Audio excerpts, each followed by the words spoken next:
Last and science का chapter first chemical reaction and equation का ये पार्ट सेकंड है। इसमें हम पढ़ेंगे टाइप ऑफ केमिकल रिएक्शन।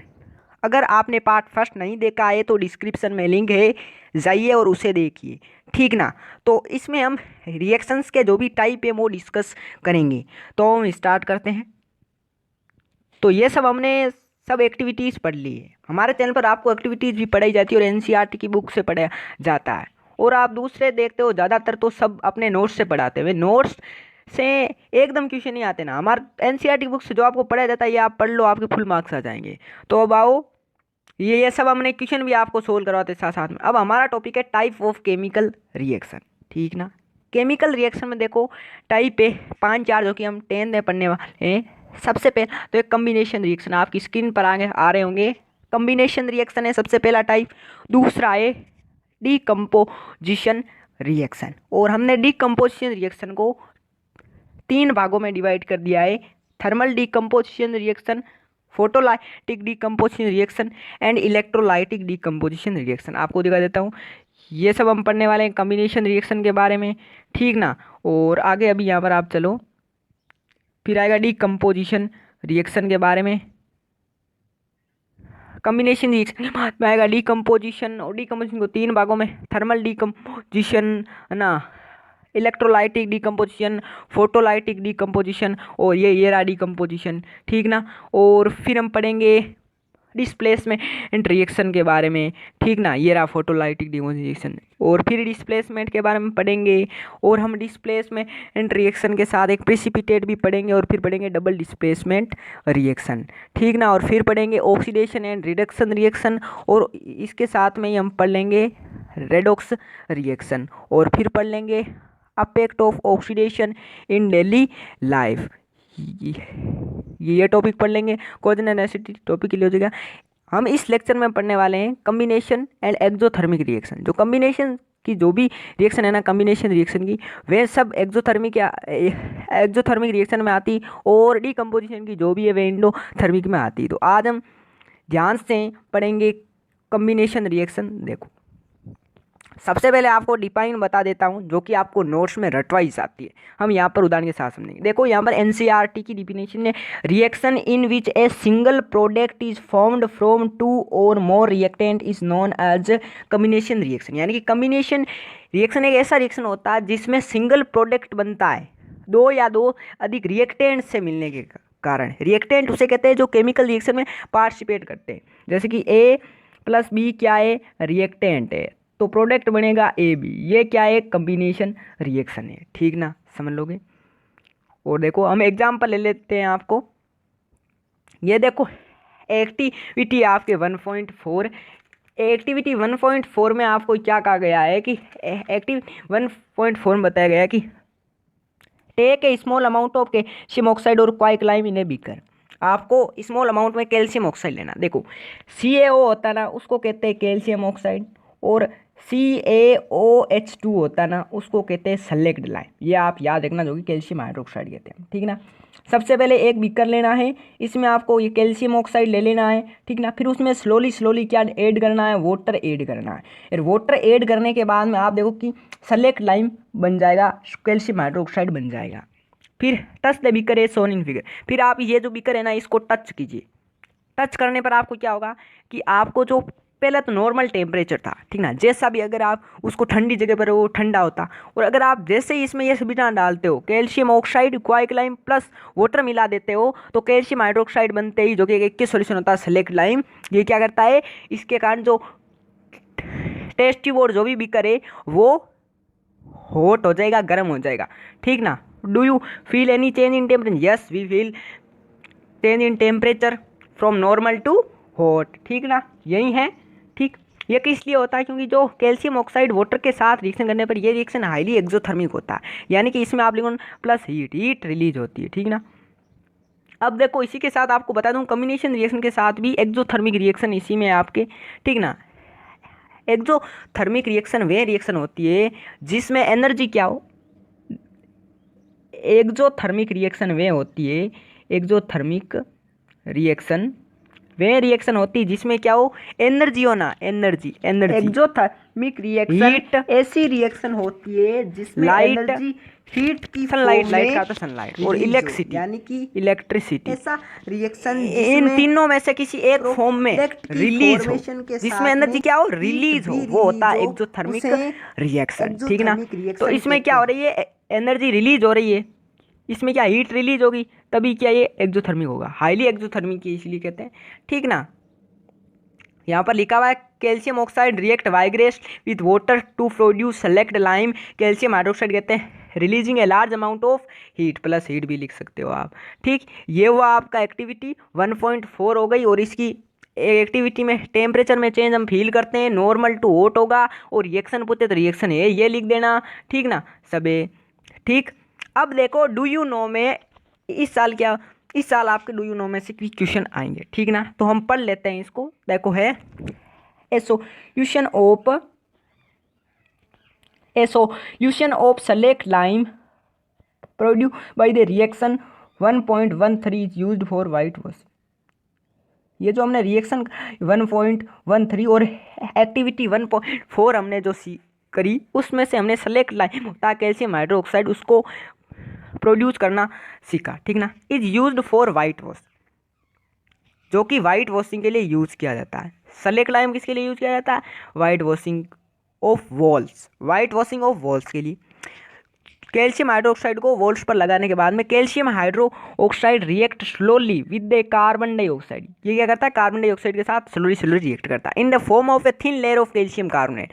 किसकी फॉर्म में, एक थिन लेयर किसकी, कैल्शियम कार्बोनेट CaCO3 की फॉर्म में। ठीक ना। Calcium carbonate is formed after 2 to 3 days, 2 से 3 दिनों के बीच में बन जाती है। और white washing and gives a shiny finish to the walls, और दीवारों को क्या करती है, शाइनी फिनिशिंग देती है। It is interesting to note the chemical formula for marble is also CaCO3, यानी कि मार्बल का भी CaCO3 होता है। और आपके जो ये वाइट वॉश यूज किया जाता है सेलेक्ट लाइम, इसको लगाने पर जो बनती है ना, इसको किस पर, वाइट वॉशिंग के लिए यूज करते हैं। जो COS2 होता है, इसको लगाने पर, ये COS2 किस पर लगाने पर, वॉल्स पर लगाने के बाद में ये CO2 के साथ रिएक्शन करती है और CaCO3 बनाती है, और प्लस H2O यानी कि वाटर भी प्रोडक्ट की फॉर्म में मिलता है। ठीक ना। तो ये आपके पूरा ये आ सकता है क्वेश्चन, एसरेशन रीजन में कुछ पूछ सकता है। ठीक ना। अब आपके डिकम्पोजिशन रिएक्शन की कुछ इसी तरह से, जैसे कि बर्निंग ऑफ कोल, किसकी, बर्निंग ऑफ कोल। ठीक ना, कोल का बर्न होना, C+O2 CO2 सॉलिड गैस। ठीक ना। फिर ये सॉलिड में, ये गैस में मिलकर गैस। ठीक ना।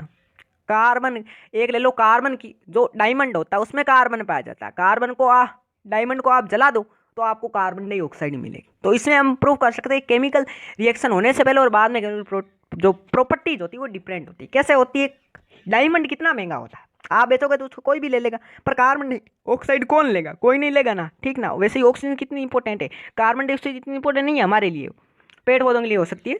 फिर सेकेंड है फॉर्मेशन ऑफ वाटर की फॉर्मेशन 2 कैसे होती है, H2+O2 गिव्स अस क्या देता है, H2 देता है। यहाँ पर हाइड्रोजन 2, यहाँ पर हाइड्रोजन 2, यहाँ पर ऑक्सीजन 2, यहाँ पर 1, तो यहाँ पर 2 और 2 2 to 4 हो गए, तो यहाँ पर भी 2 कर देंगे, तो ये हो गए बैलेंस। ठीक ना।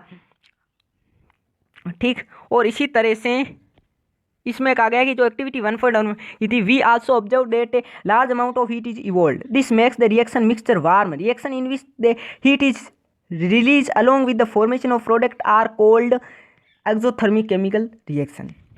मैंने वो तीनों बता दी। यानी कि एनर्जी रिलीज होगी, किसी भी फॉर्म में हो सकती है। रिएक्शन इन विच, ऐसी रिएक्शन यहाँ से यहाँ तक देख सकते हो आप, ऐसी रिएक्शन जिसमें क्या हो, प्रोडक्ट के फॉर्म के साथ हीट रिलीज हो। ठीक ना। तो क्या होगी, एक्सोथर्मिक रिएक्शन। ऐसी कोई रिएक्शन जिसमें कि सनलाइट प्रोड्यूस होगी। ठीक ना। आप लोगों के हीट एनर्जी रिलीज होगी। ठीक ना, इतना ही। ठीक, अब देखो फिर एक्सोथर्मिक और भी है, बर्निंग ऑफ नेचुरल गैस पूछा जाता है। नेचुरल गैस को बर्न करते हैं, उसकी रिएक्शन लिखो, इक्वेशन लिखो, तो CH4+2O2 जिससे CO2+2H2O। ठीक ना। ये और एक क्वेश्चन बनता है कि respiration is called exothermic reaction, explain. तो किस लिए होता है, ड्यूरिंग डाइजेशन क्यों कहते हैं, रेस्पिरेशन को देख सकते हो। ड्यूरिंग डाइजेशन के दौरान food is break down into simpler substance, जो फूड होता है वो सिंपलर सब्सटेंस के बीच में ब्रेक डाउन होता है, जैसे कि राइस है, पोटेटोज है, ब्रेड कंटेन्स है, वो कार्बोहाइड्रेट्स, ठीक ना। ये कार्बोहाइड्रेट्स है ना, ये ब्रोकन हो जाते हैं C6H12O6 ग्लूकोज की फॉर्म में। This glucose combines with oxygen in the cell of our body, और ये क्या करती है, हमारी जो बॉडी की सेल है ये ग्लूकोज इनके साथ मिक्स हो जाता है और ये प्रोवाइड करता है हमें energy. The special name of this reaction is called respiration, और ये एक्सोथर्मिक रिएक्शन कहलाती है, ठीक ना। अब इसकी रिएक्शन ऐसे है, C6H12O6 जो कि 21 होता है प्लस 6O2, बैलेंस ही लिखनी है ना आपको, तो मिलेगा 6CO2 प्लस 6H2O, साथ में एनर्जी रिलीज होगी, ठीक ना। समझ रहे होंगे, ये आपके लिखा हुआ है यहाँ पर। और एक यहाँ पर और लिखी हुई है, the decomposition of vegetable matter into compost is also an example of an exothermic reaction. और जो डिकम्पोज होता ना वेजिटेबल मैटर का, वो डिकम्पोज हो जाते हैं वेजिटेबल मैटर, जैसे कि सब्जियां हुई, पेड़ की पत्तियां हुई, ये अगर वेजिटेबल सब्जियों की भी, ये क्या करते हैं, पेड़ पौधों की पत्तियां वत्तियां सब्जियां वब्जियां ये डिकम्पोज होती है ना, तो ये भी क्या है, एक्सोथर्मिक रिएक्शन, इसमें भी हीट क्या होती, रिलीज होती है। तो ये आपने देख लिया क्या होती है कम्बिनेशन रिएक्शन। और इससे रिलेटेड आपके एक इंटेक्स में क्वेश्चन भी है, तो हम उसको देख लेते हैं। आज हम पढ़ेंगे तो सिर्फ यही रिएक्शन ही, पर क्वेश्चन तो हम करेंगे, क्वेश्चन हमारा करने का कर्तव्य होता है। ये आ नहीं रहा है भाई, थोड़ा सा टाइम लग सकता है, ठीक ना, क्योंकि आ नहीं रहा है। NCERT के इंटेक्स जल्दी खुलते नहीं है, ठीक ना। तो देखो अब यहाँ कहाँ पर मिलेगा क्वेश्चन, पहले खुला नहीं ना इसलिए, ठीक भाई खुल जाओ ना, अरे खुल, बुक कहना तुम, बुक खुल जा, हाँ ये रहा, ये आपके क्वेश्चन है, देख सकते हो आप। क्वेश्चन से पहला जो कि आपके कॉम्बिनेशन रिएक्शन से आता है, ऐसे ये तो नमूना है, ऐसे ही क्वेश्चन आएंगे आपके बोर्ड एग्जाम में, ठीक ना। आपको करना कैसे, देखो समझाता हूँ मैं आपको कैसे करना इन क्वेश्चन को। क्वेश्चन है, solution of substance x is used for white washing. एक सॉल्यूशन है एक्स सब्सटेंस का जो कि वाइट वॉशिंग के लिए यूज किया जाता है। मैंने कहा था ना कि वो डू यू नो में से आएगा, तो वाइट वॉशिंग के लिए कौन सा यूज किया जाता है, कौन यूज किया जाता है वाइट वॉशिंग के लिए, वाइट वॉशिंग यूज किया जाता है कैल्शियम ऑक्साइड। कौन, calcium oxide, CaO क्वाइकलाइम, CaO use किया जाता है, CaO क्वाइकलाइम किया जाता है यूज, ठीक ना। और उसका केमिकल फॉर्मूला लिखिए CaO।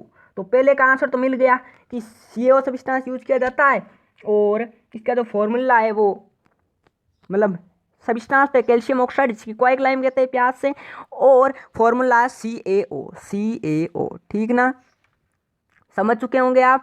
फिर right the reaction of the substance x name in about with the water, जो क्वाइकलाइम है ना उसका आपको वाटर के साथ रिएक्शन लिखना है, ठीक ना। तो देखो लिखते हैं CaO, ठीक ना, जो कि सॉलिड होता है, प्लस H2O, हमें क्या मिलता है, CaOH2 मिलता है, जो कि क्या होता है, एक्वस होता है। हमने एक्टिविटी 1.4 में ये प्रोड्यूस किया था।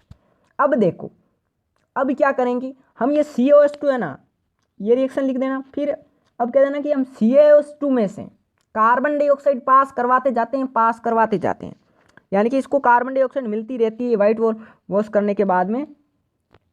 CO2 ये एक्वस है और ये क्या, गैस है, ठीक ना। तो हमें क्या मिलेगा, CaCO3 मिलेगा और प्लस H2O मिलेगा, जो कि लिक्विड होता है और ये सॉलिड होता है, ठीक ना। ये थी आपका इसका आंसर, ठीक ना। इसी तरह से हम बाकी भी आगे का भी चैप्टर पढ़ेंगे, ठीक ना। तो समझ में आ गया तो भाई कर दो चैनल को सब्सक्राइब, और फिर दे किस बात की, जा पढ़ ले।